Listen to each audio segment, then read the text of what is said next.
So I'm very happy to welcome everyone this evening, or morning if you're in Japan, to this webinar that's organized by Keizai Silicon Valley on mobility innovations. I'm Richard Dasher. I direct the U.S. Asia Technology Management Center at Stanford University, and we're very happy to cooperate with Keizai Silicon Valley in delivering this program by online format to people without geographic limitation. Keizai is a nonprofit organization for business and professional networking. It's dedicated to building up knowledge and human networks for successful US-Japan business. The organization is actually having its 30th anniversary this year. And if I can just very briefly give a shout out to the president, Chimi Shioya. Would you raise your hand, Chimi? There. Thanks, Chimi. Chimi is president, and also our vice president, May Kao. May? So we're delighted that everyone can be here tonight. I would like to mention to the audience that everybody at Keizai is a volunteer. There has never been paid staff in the organization, and so everybody is here because they're really dedicated to the mission of the society. Tonight's program on mobility innovations is hosted and moderated by Mr. Sean Koyama. And when Sean is doing his day job, he is the startup liaison manager for Hitachi Vantara. He's located here in Silicon Valley. He has a technical background. He was an app developer for the Shinkansen, working for Hitachi Limited, and he was also a test engineer. Sorry, not noisy telephone. Of course it would happen in the middle of this, right? He was a test engineer for Hitachi Rail Europe. But it's time for me to get off of the microphone and let Sean take over the program. It's a very exciting program. Look forward to watching it with everybody else. Okay, great. Thank you, Richard. So hi, I'm Sean Koyama. I'll be your moderator today. I'm the program manager at Keizai, and I work at Hitachi in Silicon Valley to work with startups to drive business together.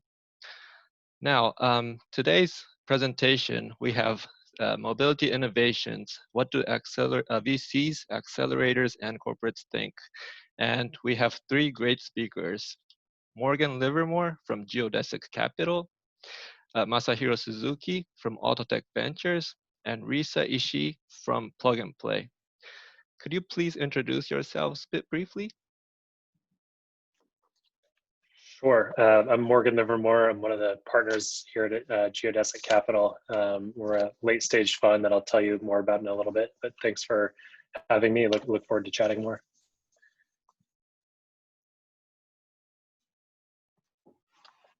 And this is Masahiro Suzuki from Autotech Ventures, and thanks for having me today. Hi, my name is Risa Ishii, and I'm a Senior Partnerships Manager from Plug and Play. Nice meeting y'all. Thank you, and sorry I mixed up the order, so sorry for the awkwardness, that was my fault. Okay, great. Now, before we jump into the presentations, please allow me to explain how we run today's event and also explain a little bit of Keizai. Does everybody see my screen? Yes, great. So here's today's agenda. About Keizai, Richard covered most of it, so I would only cover and introduce the sponsors. So we have three speakers. First, Morgan would speak about mobility innovations, perspectives from late stage VC. Next, key to open innovation, how corporates are working with startups by Risa Ishii from Plug and Play. And then, is autonomy coming? Would be from Masahiro Suzuki from Autotech Ventures. Each presentation will be 10 minutes, followed by 5 minutes Q&A. In the end, we would have Q&A for everybody. And if you have questions, please send us through questions through the chat button. So about Keizai, as Richard mentioned, we are run by volunteers to help US and Japanese businesses. And since we are all volunteers, we have big sponsors to help us operate. First is platinum sponsor Pegasus Tech Ventures. Gold sponsors Procopio, Sunbridge, and Wilson Sonsini. Silver sponsors Tazan International, ZL Tech. And bronze sponsors Itoen, Jetro, Nedo, Provider, Terraoka, TMI Associates, US Asia Venture Partners, and JTB. Thank you all to you sponsors for helping us and supporting our activity.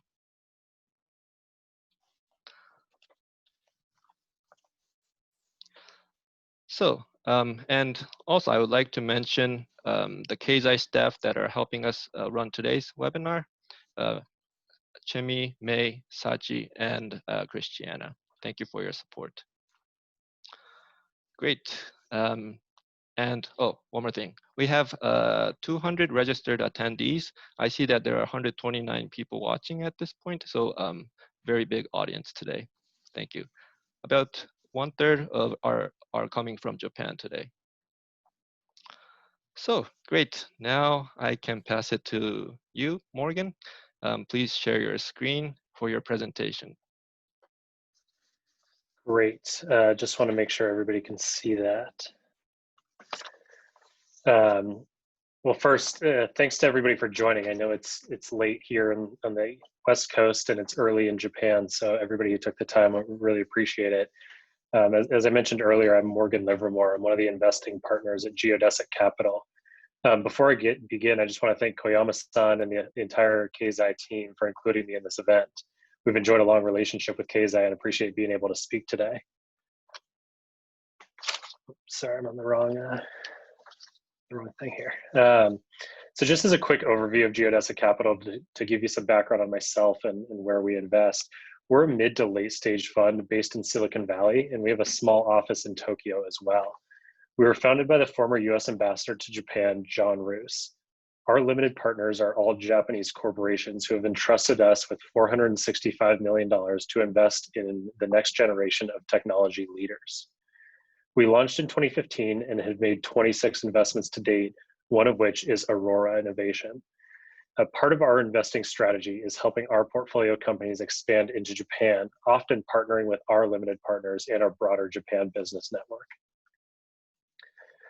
Every year we do a forum in Tokyo where we bring technology companies to Japan as an introduction to the market. This year in February, we brought the CEOs of Lime, Aurora, and Joby Aviation as keynote speakers, among about 15 other companies. What was clear in hearing all three of these CEOs speak was that mobility is a global trend and one that's accelerating, even in spite of what's happening now with COVID. Hearing all three CEOs with different approaches to mobility, scooters, self-driving cars, and VTOLs, was an interesting juxtaposition of how physical modes of transportation are changing before our very eyes. Now, we've seen three primary modes of mobility being affected. The first is urban mobility. This has been one of the fastest moving segments of the industry. Because of city density, the business case and traffic impact drew a lot of money from investors quickly, and entrepreneurs looking to build a new future were able to fund their dreams. While margins in this segment are thin, the promise of urban mobility rejuvenation has captured the imagination of entrepreneurs. The second is automotive. This is one of my personal favorite modes of mobility. The market is massive and really hasn't seen a ton of innovation in years. The difference between this vehicle and this vehicle are fairly minimal when you really think about it.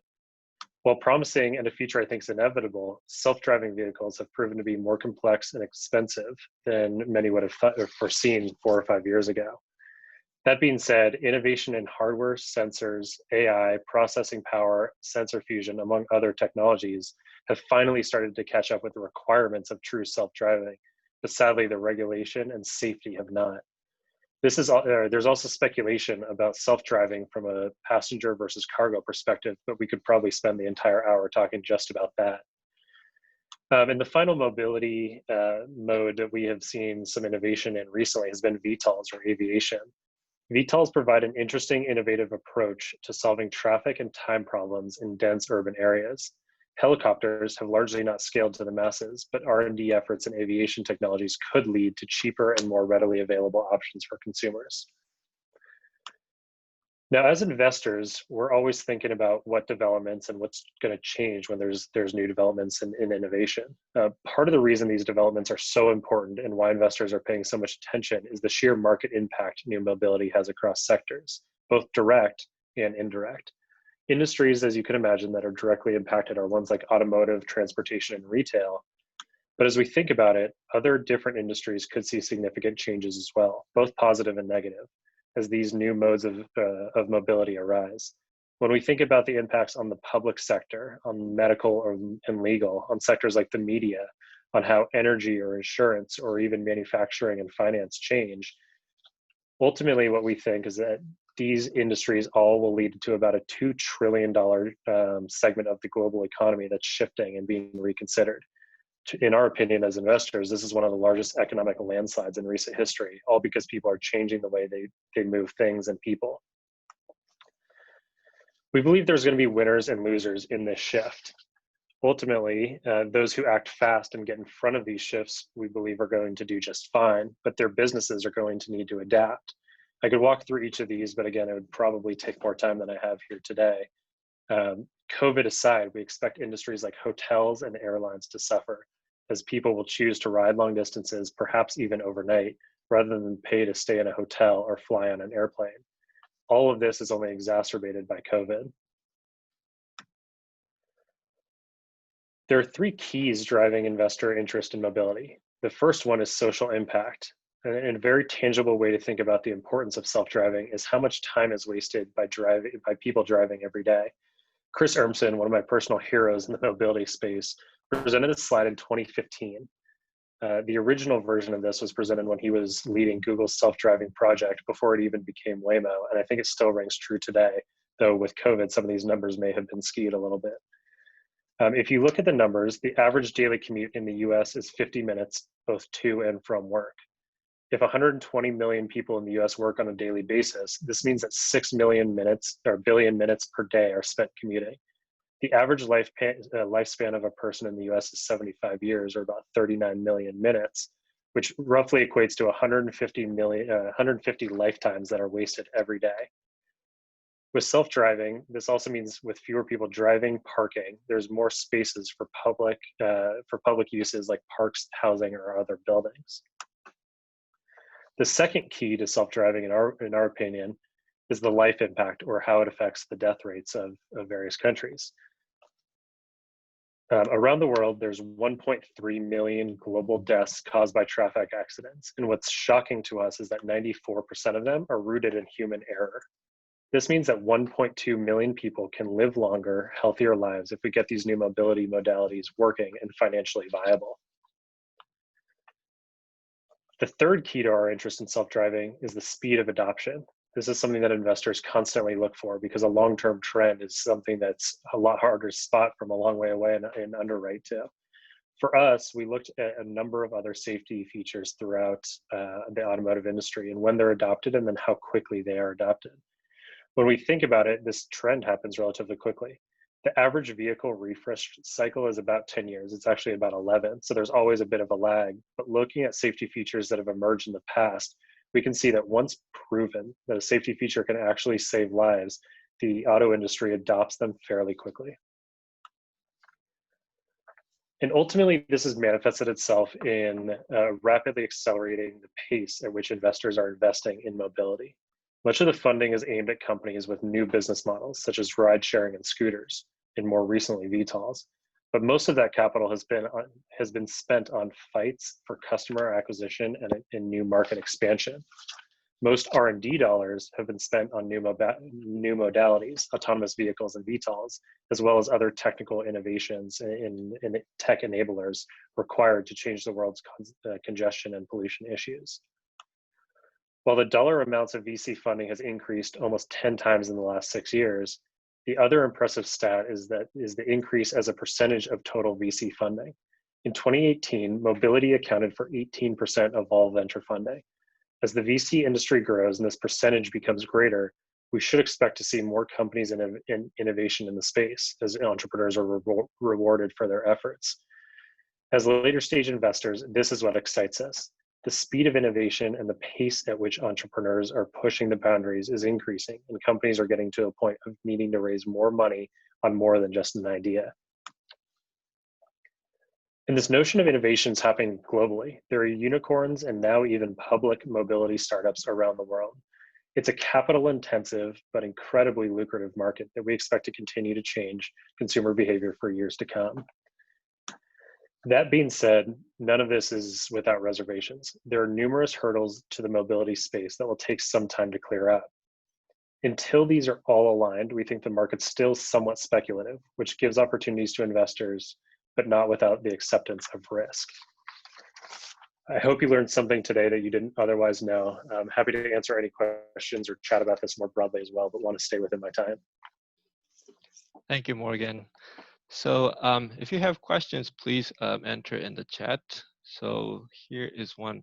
So I would probably ask this to Masahiro later also, but how has the pandemic affected the mobility investment? Yeah, it's been interesting. From our perspective, there's sort of two groups that are tackling mobility, and that's across all types of modalities. So I think you have to break this down a little bit differently.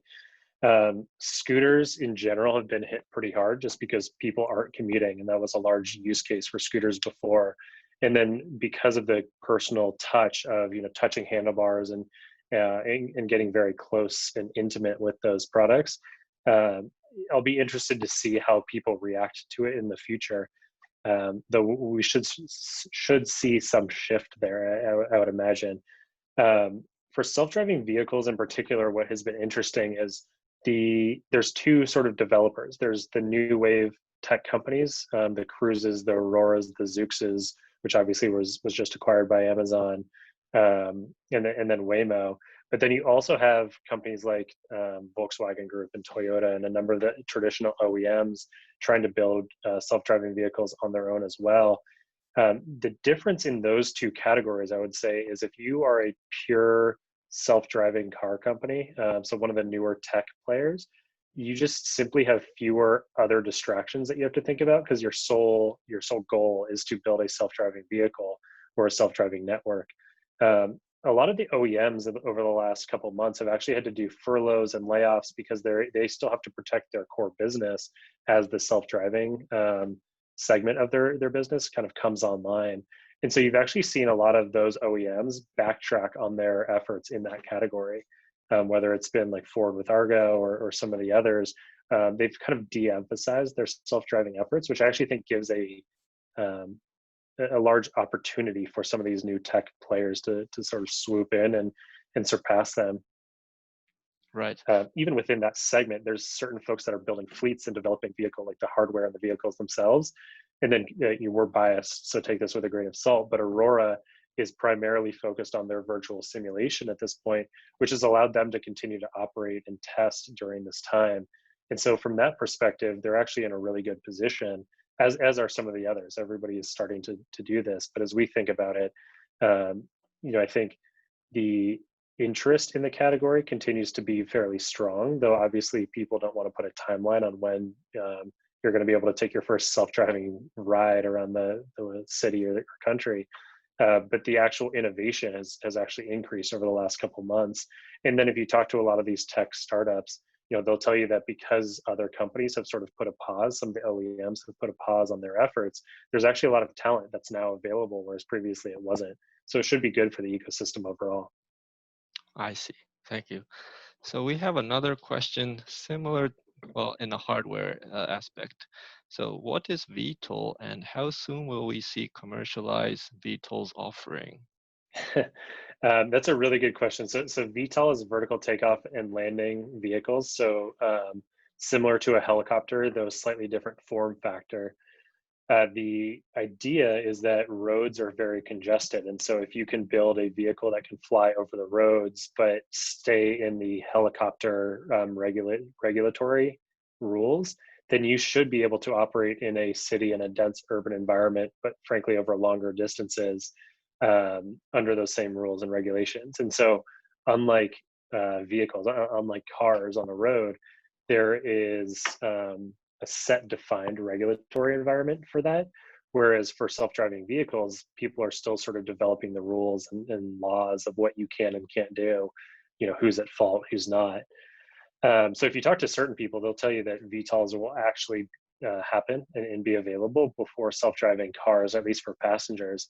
I have my own reservations about it, just because I think there's a lot more people that are afraid of flying than there are of driving. So just from a pure consumer behavior perspective, I think that there's going to be some challenges there.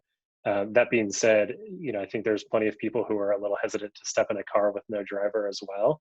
And so there's going to be some education that you have to kind of train people on how to use these systems or how to trust these systems more than themselves or more than another driver. You know, from a hardware perspective, there's a lot that has to go into it. You can't just strap a jet engine to a vehicle and have it work, but there's folks trying to work on, you know, electrified vertical takeoff and landing vehicles that would basically be able to operate in a city on the existing helipad systems or kind of network of helipads throughout most cities and under those regulations. But the idea is it has to be eco-friendly. It has to be, even if it's more expensive than a vehicle, if it can save you time, that can actually sort of, there's a cross benefit there of or cost benefit analysis to be done. One example is if you're in New York City and need to get to JFK Airport, rather than having it take an hour and costing $100, if you could take that same flight for $200, $250, but do it in 6 minutes, there's a market for people that would be willing to pay that premium for that simplicity. Right, I see. Thank you, Morgan. I think we're out of time for the first Q&A, but we would have a chance to ask Morgan more questions in the end. So let's move on to our next presentation by Risa. Thank you very much. Thank you, Morgan. And Risa, if you can share your screen.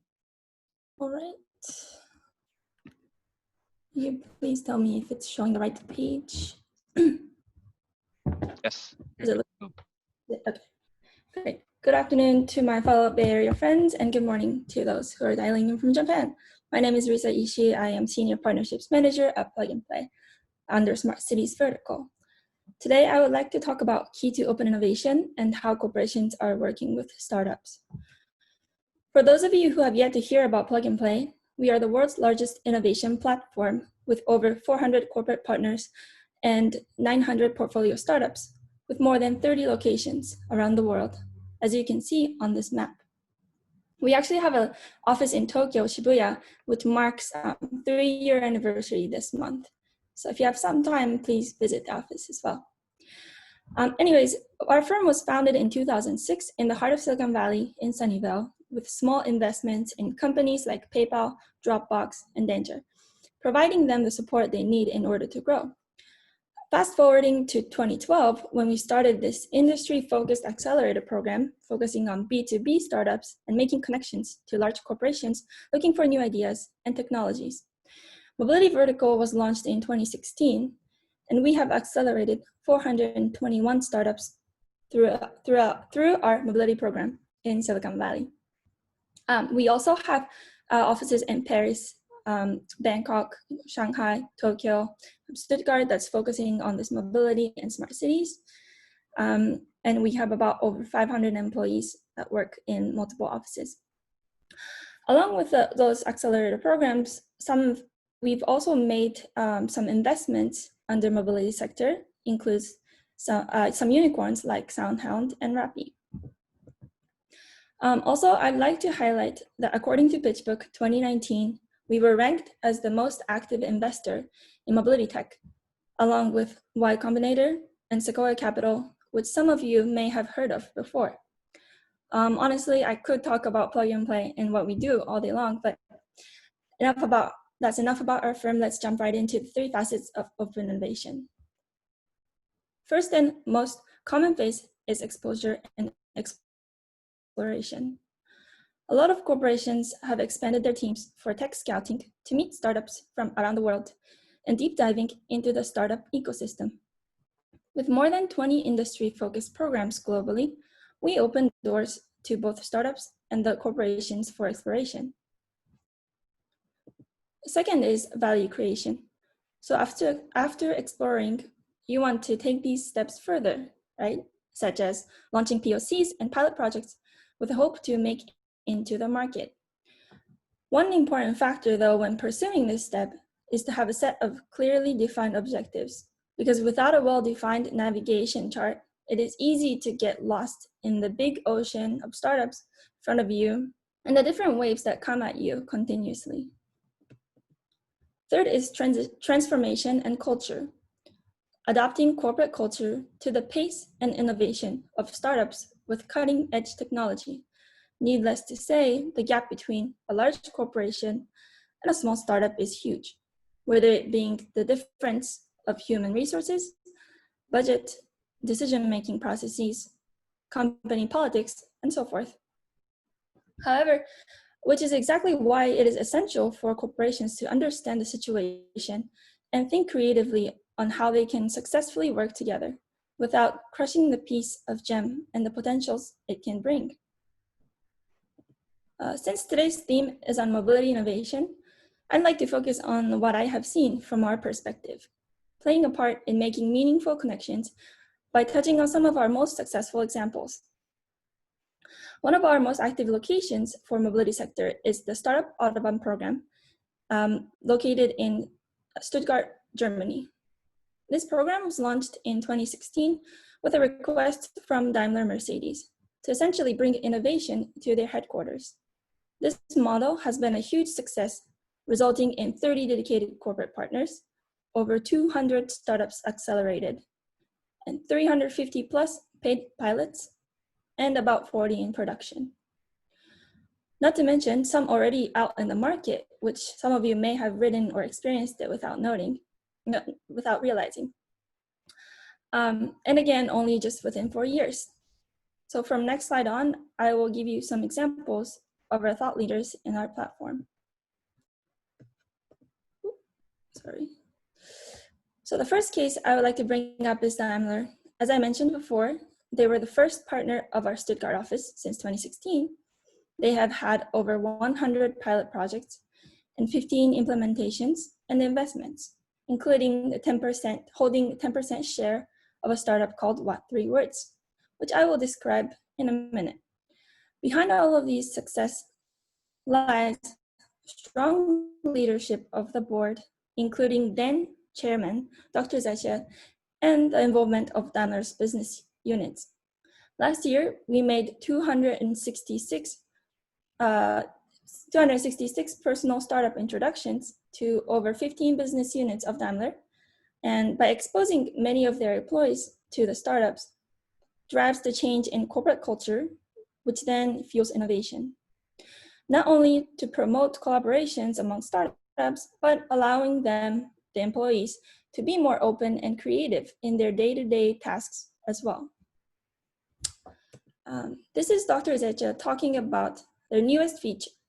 The startup based in London, What 3 Words, allows the drivers in autonomous vehicles to reach the correct destination. Not just a building, but by a precise entrance or parking spot, or even a camping site, for a truly seamless experience.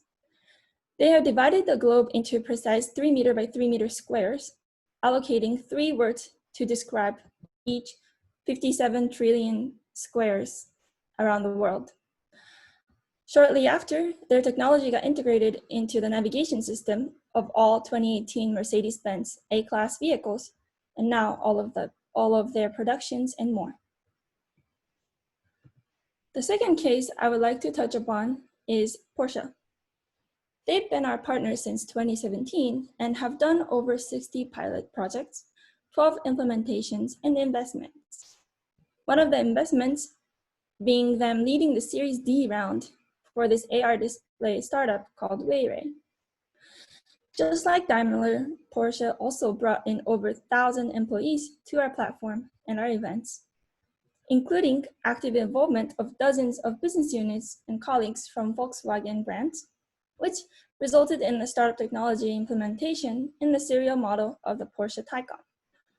A more recent example would be a startup called Climacell, which offers a software solution that enables its customers and to get the most accurate weather information, generate invaluable business insights, and drive actions.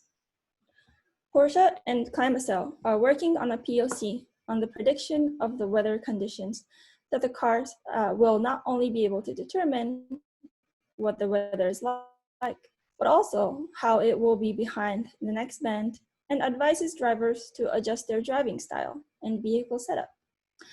These examples are only a tip of the iceberg in our network. There are more exciting projects being worked on as we speak. Despite this tough time, if we could all look at the bright side, the world has never been this easy to host meetings virtually, take 3D tours of facilities, and ship products within just several days across the oceans. I believe that there really isn't an excuse good enough to pause these innovation activities, and I look forward to many more passionate and dedicated individuals who are excited to work with us. Thank you all for listening. And if you have any questions, requests, or know some of those individuals, please feel free to reach out to me at risa@pnptc.com. And I'm looking forward to hearing from you. Thank you. Thank you, Risa. So great. To the attendees, please enter in chat instead of Q&A. Thank you. So I think we have a few questions. So let's start with this one. I would probably ask everybody and then this one also, but how can old car manufacturers survive? It's a generic question. Okay. Well, if I knew the answer, I don't think I would be talking right now. But I think it's tough. Myself being a millennial, I feel like I don't need to own the cars. But I know that doesn't mean that we live without these cars, especially in the Bay Area and the US. But I think what drives at least our generation's interest is, whether it being like more sustainable or good to societies, and why do we want to use these cars instead of something else? And I think in order for these traditional my dad works for one of the OEMs, but I think it's important, and they have to look at these trends and what's happening in the world and how their interests have shifted, especially the younger generations, and in order to kind of shift their strategy accordingly. And I think there's still hope, and I hope there is still hope in surviving. I don't know if that's a good answer, but I think that makes sense. In your job, you probably work with many large Japanese corporates. Like the question said, many mobility corporate giants who want to drive innovation to survive. So what's the best practice that you have seen perhaps in your work in Plug and Play, if you have any examples? Sure. I think one of the great examples is some Koito company. They actually hold the world's largest share in automotive headlights. And if autonomous vehicles come in place and everything, there may not be a need for their headlights, and that would hurt their company. So what they have been doing for the past about 5-6 years in the Bay Area is to really find these sensor startups that can detect whether it's a vehicle in front of you or like some animals or different people, and kind of integrate that AI algorithm into their headlights, and to use it for like communication, connections, and kind of integrating themselves into this smart city, like a bigger platform. And they actually made this very traditional, and actually they have headquarters in a city I was born, Hamamatsu, but they invested in the startup called Septon at $50 million US. And this is not something that you saw before. And honestly speaking, I don't think they would have done that if they didn't expand and knew the importance of these technologies and working with startups. So I think just best practice is to really kind of expose yourself out there and really learn and talk to different people and try to look at your company and think, what are the strengths, what are the weaknesses, what do we need to focus on, what should we bet on, and just try it out. And I think that hopefully that will work, you know, and I think that's what we've seen, we've been seeing throughout our platform. Okay, I think we have time for one more question. So Tesla became the most valuable company in the world last week. But do you think the auto industry is going to change in the next 5 to 10 years, maybe to completely electric following Tesla? And if so, what happens to auto companies who might be lagging to this? Well, I personally think the auto industry is not gonna change just within 5-10 years. I know there's a lot of debate in Tesla's stock price as well, you know, but I do believe that change is happening quite faster than we've expected before, for sure.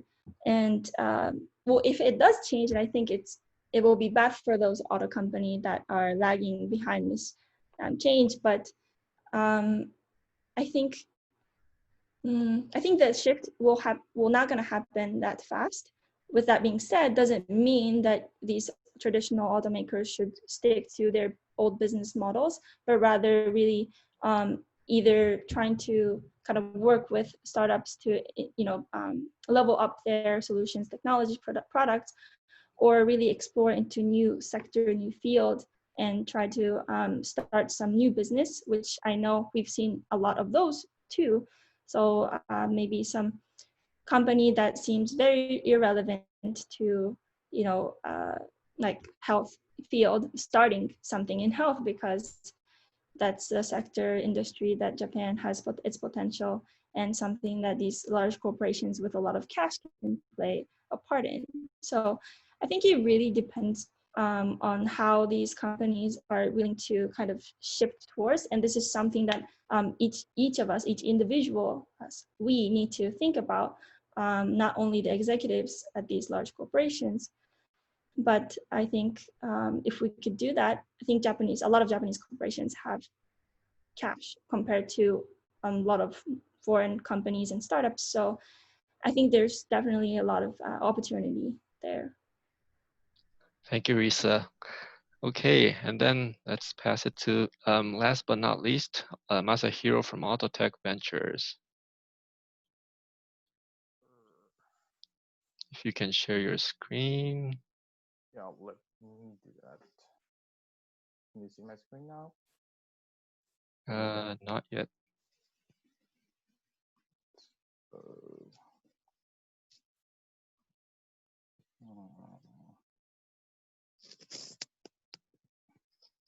How about? Yes, it's showing now. Cool. So thanks again for Sean and Keizai team to having me. My name is Masahiro Suzuki, and I'm a partner at Autotech Ventures, which is an independent VC firm here in Silicon Valley. So in my presentation, I would briefly touch about myself and the firm, and then I would talk a little bit about automation or autonomous driving, specifically for the passenger vehicle side. So just a brief introduction on myself. So I used to work for those corporations back in Japan, and I got the aha moment when I worked for Toyota at the CEO office. I had a privilege to work with a huge technology company here in Silicon Valley over the autonomous driving technology. And I personally found a opportunity between the Silicon Valley startups and the big industry of automobile or the mobility or the ground transportation, whatever you call. So I quit the job, moved to Silicon Valley, attended the executive MBA program at Stanford, and I joined the Otech Ventures team as the founding member of the company. So it's been 5 years here in Silicon Valley doing the venture stuff. Hopefully I can share some nuggets for the audience, and I would welcome whatever questions and some feedback for my presentation. So briefly talking about our firm, my firm, we are an independent VC fund, and we exclusively invest into startup companies within the ground transportation. That's it. We don't touch anything other than transportation, and specifically our focus is ground transportation. So we do not do maritime, we do not do aerial, anything else. We are laser focused on the ground transportation. As of today, we have 2 funds, and in total about $300 million under our management, and from which we make investment mainly for the early stage startup companies. And we invest into those areas, and many of you know the case: connectivity, autonomy, shared, and electrification. And we add D at the end, cased, making the digital enterprise solutions, whether it be the marketplace or the platform, software platform within this sector. So this is a area of we make investment. And our funds are primarily targeting the early stage side. So we typically, or we try to lead all the rounds of our early stage investment, and we make, let's say, 15 in early stage investments from one fund. And at the same time, we opportunistically make a bit later stage Series VC type of investment. In those cases, we are happy to follow or take lead if things allow us.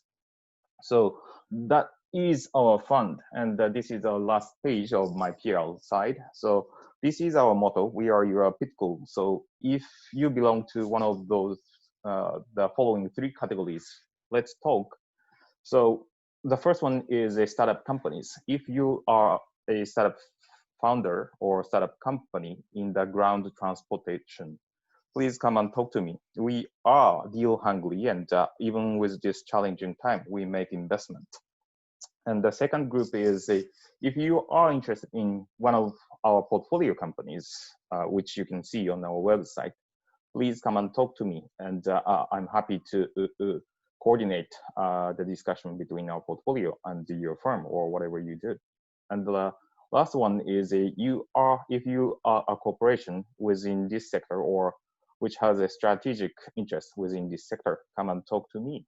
There may be some other opportunities to work together. So with that, I will move to the second part of my presentation. So the theme is autonomous driving. And I'm putting my favorite cartoon here. So today I'm talking about autonomous driving, specifically for the on-highway passenger vehicle automation. So what does the autonomy means? Just to check the baseline with all of us, this is the one of the official, very well accepted definition by SAE International. And I try not to explain any details on this one, but just 2 points from this slide. The first one is this level starts from 0 here up to 5. And the second one is there are 2 colors, blue and green. And between level 2 and 3, the color changes. It means there is a huge gap or jump between the level 2 and 3. And I will move on to my definition for or easier explanation. So the same 0 to 5 on the level, it's on the horizontal axis, but and I put 3 criteria to draw the graph or to draw the chart. So the first one is lead. Who is leading the driving? And second one is support. What is supporting the main lead? And the third is the limitation of technology. So for the 0, as I mentioned in the last page, this level is so clever that 0 means there is no automation at all. It means human driver has 100% control and responsibility for it, and no support by machine or technology. That's so simple. And on the other extreme, level 5, totally opposite. So machine or the driver, the car is leading the operation, and the human is not involved in the loop. So at this point, there is no instrument for making the input for the vehicle, like pedals, gas pedals, or wheels. So, and on the level 5, there is no limitation for the autonomy, according to the definition. So these are the two extremes, and the reality or the details lives in between here. And as I mentioned earlier in the last page, between 2 and 3, there is a huge gap. So until level 2, the humans are lead.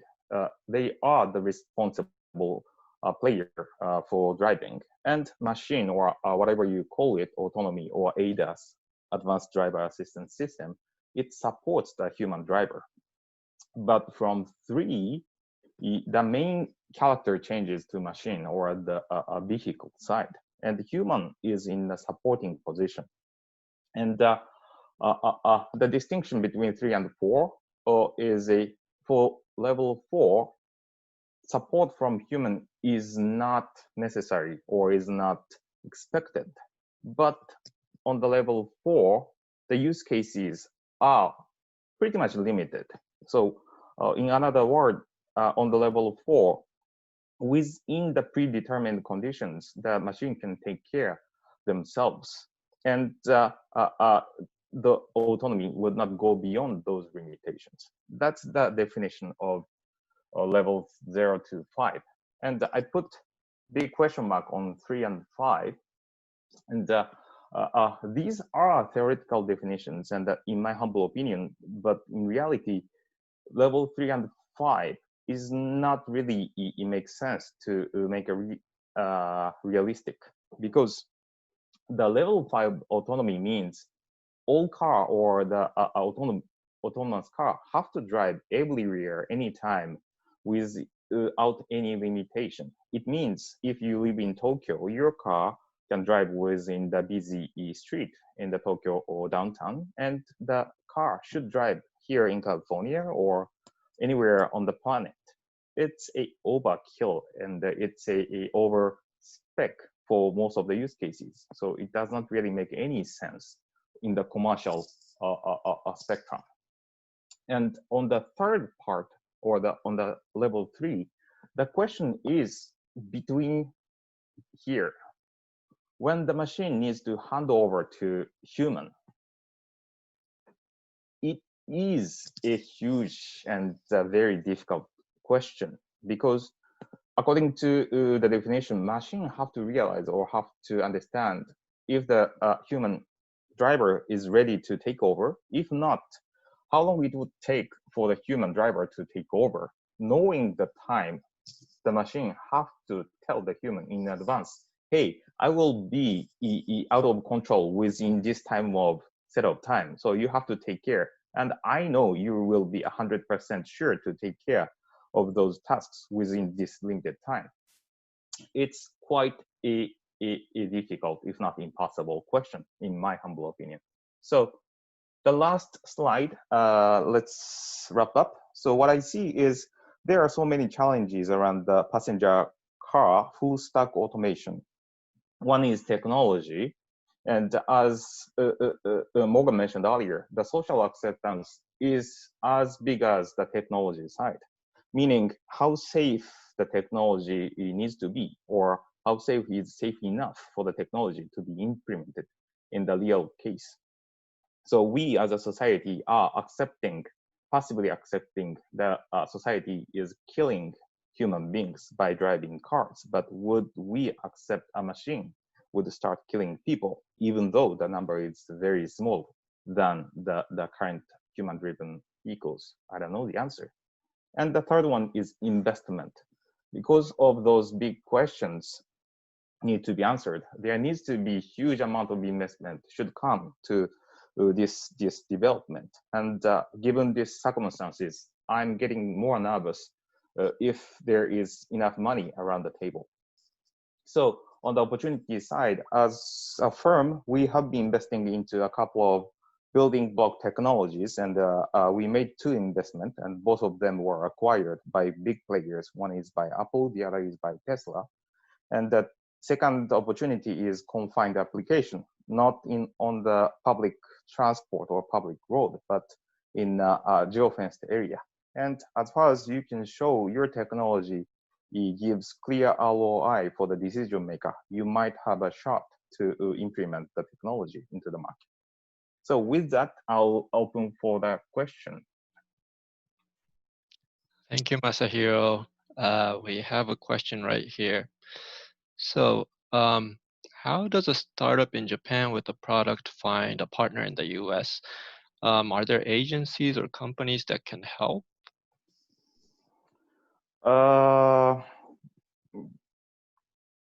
Difficult question. What I would say is, as a investor, I would love to have my portfolio team stay close with me, so that I can help and I can monitor what they are doing. And whatever business you're running, the motto or the baseline is you want to be close to your customer. So I would say not only for Japan or US context, but if you are looking to do something, you got to be close to your customer or your investor or whatever stakeholder you would have. So we are here based in here Silicon Valley, and our majority of investment goes to North America, and we make a couple of international ones, but that's a big reason behind. Okay. Another one for you. In Japan, mobility in rural areas is so crucial, and there's lots of potential for the innovation. How do you think local governments and communities in rural areas could invite investors like you? I hate to say, but I don't think VCs are making. I mean, there are VCs to make those social impact VCs, but beyond those people, VCs are meant to work for their investor. We have our investors, and we have obligation to pay back money to them. So I am not sure our investors would appreciate if we make their money investing into those not really commercially promising cases. So I think those areas if I had a choice, a same startup company, one is targeting a big market and the other is targeting the rural side of the market, I would probably take the first one because it gives more sense to make financial returns to us as well as to our investors. Thank you. I think that makes lots of sense. So let's open up to questions for everybody now. There's one for Risa. How should cities and city governments be thinking about collaborating with autonomous vehicle companies? And any activities taking place in Silicon Valley? It's a very good question. I know I'm under Smart Cities team, and I know some of my colleagues actually have been working with different cities in the Bay Area as well, and also my colleagues in China who in their country is more or less easier to work with these governments, and they have more power and to decide in which startups or which technologies to implement and whatnot. With I think with Bay Area itself, I don't know, to be honest, I don't know too much myself off the top of my head. I may have to come back to that, but I know it's not as easy since it's so divided into different areas, and it's not that one party has its entire, decision and can make that happen. But at the same time, obviously, compared to Japan and other places, there are a lot of private companies and startups that are testing their drivings around here. So I'm sure there will be, and there's a lot of projects that's being worked on. Yeah, but I guess I can't really talk about specific examples just yet. Okay, fair enough. Here's a question to Morgan and Masahiro. With transportation industry taking a big hit due to COVID-19 with less cars on the roads, do you think it's good time to check if they can drive their autonomous vehicles to test their vehicles in real world conditions? And also, do you see decline in autonomous car research or increase maybe due to COVID-19? Maybe I can start just as a fact check. Maybe it's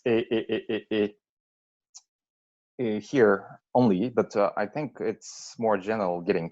Actually, the number of cars hitting the road is increasing rather than decreasing because many of the people are afraid of using the shared vehicles, I mean, public transportation, for example, right?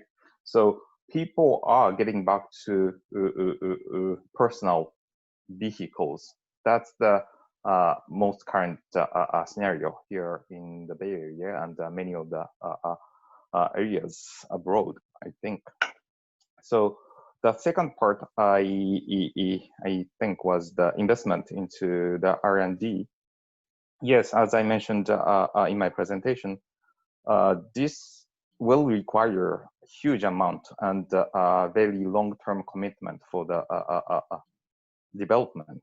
And I could clearly see there is a drawback from the VC investor or the corporate VCs who has been a big player within this sector for the last couple of years. So my question is, if, not if, as I have been seeing, the decrease of the capital flow into this domain, who can keep those money deployed into the market? Maybe big OEMs or consortiums of big OEMs, and also or some new players like Amazon acquired Zoox at 1 billion, close to 1 billion price point. So even those big players like Weibo or Google, one of the biggest or deepest pocket company, is partnering with other players like Honda and Ford. So the question is, who can sustain? If there is a stop, I think it will take much longer time than we expect. Sorry, I took too long, but Morgan. No, I actually would agree with most of that as well. I think while folks were not commuting, there was an opportunity to put cars on the road for research purposes. The challenge was because of social distancing and because of regulations where you need two driver as well as a spotter in all the self-driving vehicles, you actually weren't able to have cars on the road even when there was nobody there, which would have been a good opportunity for a number of companies to go test their vehicles in real world scenarios. I think the other challenge is a lot of those companies that have a license to test on real roads would actually prefer to do it with more cars and more pedestrians, more bikers, more motorcycles, because that's where you get real world data. The street level data and the turning and the mapping is actually not what a lot of these companies are looking for. They sort of already have that done. What they're really looking for is how can they get their vehicle into a potential real world situation that they weren't able to simulate or test or see previously. So a car cutting them off, somebody running a red light, and that doesn't happen as effectively when there's fewer cars on the road. So yes, I think there was an opportunity to put cars on the road. To answer the question simply, But when you think about just the efficacy and efficiency of testing during the last couple of months, I actually don't think it was a great time to do it, which is why you saw so many companies doubling down on their virtual or simulation efforts. Um, and to Masahiro's point, I think there has been a decrease in the amount of investment into R&D efforts here. The one thing I will say is probably 4 or 5 years ago, there was a massive proliferation of startups, of people just wanting to start companies that were somewhat related to self-driving vehicles. And that has subsided a little bit. I think a lot of folks have concentrated their efforts on a couple companies that have sort of been dubbed the winners of the category to a certain extent. So you have, companies or traditional venture funds investing in Waymo. You have other people like, instead of corporate venture, you have corporations investing in Argo or Cruise or one of those types of opportunities. And then you have, companies like Aurora that are out or, raised from people like us and a number of other traditional venture funds, but also like Amazon as it sort of impacts their business. So we'll see longer term if there's sort of a second wave of startups. But for now, I think a lot of people say, all right, the technology's there. Let's figure out how to put it together and then prove that we can actually create a vehicle that's safer to operate than human-driven vehicles. And that's really the burden of proof right now for a lot of these companies. And then the regulators get on board, and then you can kind of commercialize from there. I see. Thank you for your answer. Let's go with one last question. It's kind of tough one. So it's for Morgan. You mentioned automation could affect the public sector.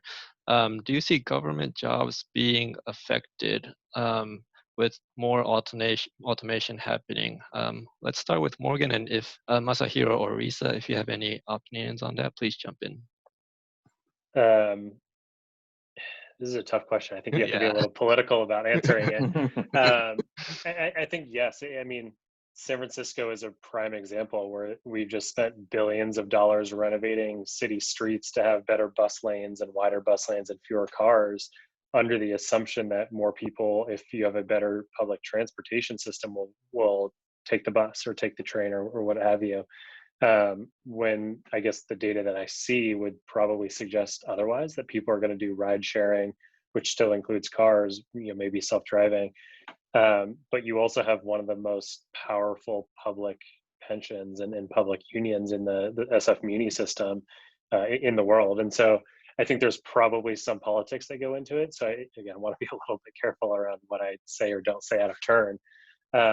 But I do think it will impact people. Like, I think the rest of the question had to do with taxes coming from gas sales. And so if you have more electric vehicles, or now you have companies like Nikola that just reverse IPO'd into a public business working on like hydrogen fuel cells, if those are clean energy and you're not then able to tax gasoline as dirty, where does that money go to fund a muni system that doesn't pay for itself? And is there enough tax revenue? So I do think it changes the way people have to work into it. I have no doubts that governments will be able to figure out ways to raise the money and tax people enough to fund these projects. But I do think it'll change the way people view and plan cities. If you're going to build a new boulevard, do you make it 3 or 2 lanes with a self-driving lane where there's just fewer people and you can't enter it? Like, I don't know. But if I were starting a city from scratch, it would look a lot different than most of the cities that we all live in today. Thank you, Morgan. Did any of you want to jump in, or are we good? Just one quick comment. So automation or autonomy should increase, not decrease, the miles driven, because the technology will free the human drivers from the task of driving cars. So, or you can do whatever you need to do while you are in the vehicle, or you can sleep in the cabin. So let's say you push a button at night, leave your home, and the next morning you will be your destination for the leisure. So, and that a change or the expectation for the change would bring some opportunities and challenges for the people and for the community, including the government. So I'm more excited what those changes would bring to us and how we can cope with those changes. So I don't have the clear answer, or I don't have the crystal ball. I wish it would, but that's my take. So it will change quite a bit. And the question is on our side, how to respond to those changes. All right, thank you for your answers. I think we're out of time, so that's it for today. I received lots of requests to share a panelist's contact. Is it okay with everybody? Yeah, of course. Yeah, sure. Yeah. Okay, so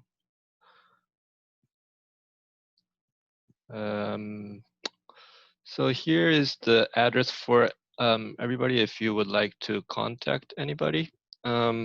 Whoops. Where did it go? Okay, that didn't work well. Let's try that again. Doesn't work. So, do you see my screen? Yes. Yeah. Yes. Okay, good. Let's leave it as it is. So, thank you all for speaking today. It was great, and thank you very much for all the speakers to taking your time to speak for this event today. And also thank you for the attendees for joining us today. And that's it for today. And we will see you at the next Keizai event, which is Big Data around August, September time. So please stay tuned. Thank you very much and bye-bye. Thank you, everyone. Thank you. Take care.